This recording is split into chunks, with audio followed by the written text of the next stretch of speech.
ABN Maharashtra में आपका खैर मकदम। मैं हूं मुनीर आरिफ खान। खबरों के सिलसिले को आगे बढ़ाने से पहले एक नज़र आज की अहम खबरों पर।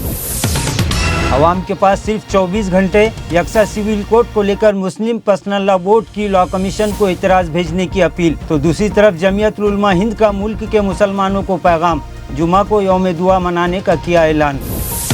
महाराष्ट्र में अब भी सियासी उठापटक का सिलसिला जारी। सियासी पार्टियों की जुबानी जंग से रियासत की अवाम बेजार। सभी पार्टियों के MLA मंत्री बनने के लिए हाईकमान के फ़ोन का कर रहे हैं इंतज़ार।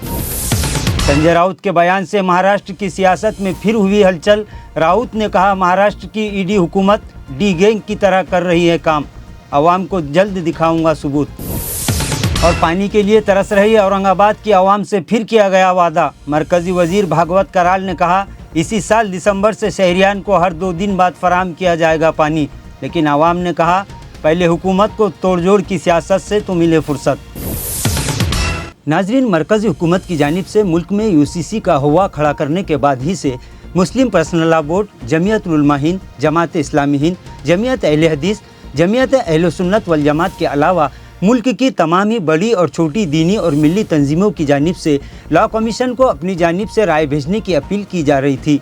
और अब लॉ कमीशन को अपने इतराज़ से वाकिफ़ करने के लिए सिर्फ 24 घंटों का वक्त बचा है। लिहाजा मुस्लिम पर्सनल लॉ बोर्ड और तमामी मिली और समाजी तंजीमों ने मुल्क के मुसलमानों और सेकुलर हिंदुस्तानियों से अपील की है कि वो लॉ कमीशन को अपने जवाब से ज़रूर वाकिफ़ करवाए, ताकि इस मुल्क की हम मजहबी रिवायत हमेशा बरकरार रहे। वहीं जमीयतुल उलमा हिंद ने 14 जुलाई जुमा को पूरे मुल्क में यौम दुआ मनाने का ऐलान किया। जमीयतुल उलमा हिंद के जनरल सेक्रेटरी मौलाना हकीमुद्दीन कासमी ने कहा कि हम UCC की मुखालफत के साथ साथ अमन और इत्तेहाद के लिए ये यौम दुआ मना रहे हैं। नाजरीन, आइंदा 24 घंटों में मुल्क के मुसलमानों की दीनी, मिली, मजहबी, सियासी और समाजी बसीरत का अंदाज़ा हो जाएगा कि कितने एतराज़ लॉ कमीशन की वेबसाइट पर भिजवाए गए।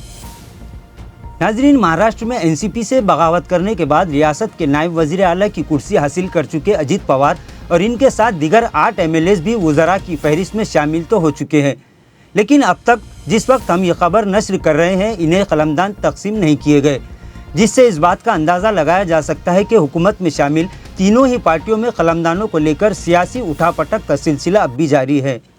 हालांकि तीनों ही पार्टियां मीडिया और आवाम के सामने आपसी नाराज़गी से साफ इनकार कर रही हैं, लेकिन हकीकत तो यही है कि तीनों ही पार्टियां और उनके MLAs में तू मैं का सिलसिला तूल पकड़ता जा रहा है।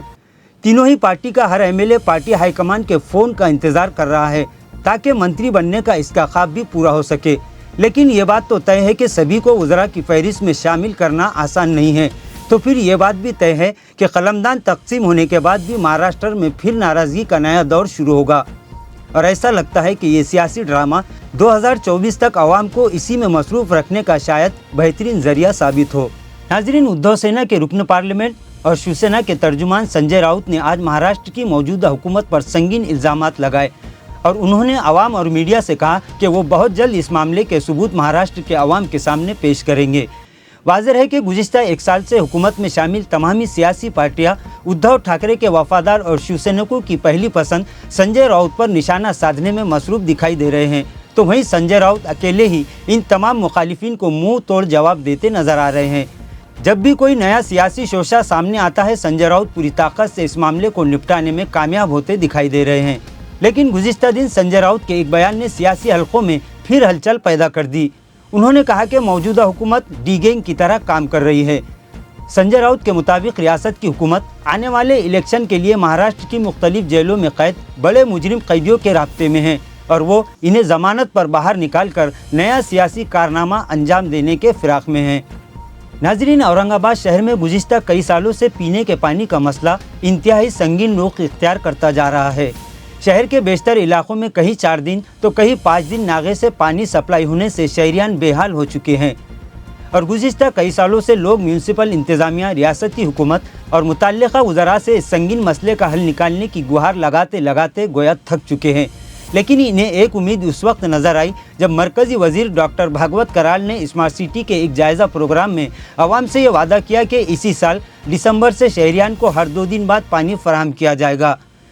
नाज़रीन, लोगों का कहना है कि मौजूदा हुकूमत गुज़िश्ता कई सालों से आवाम से कई वादे कर चुकी है, लेकिन भागवत कराल इस वादे को पूरा करने में किस हद तक कामयाब होते हैं ये तो आने वाला वक्त ही बताएगा।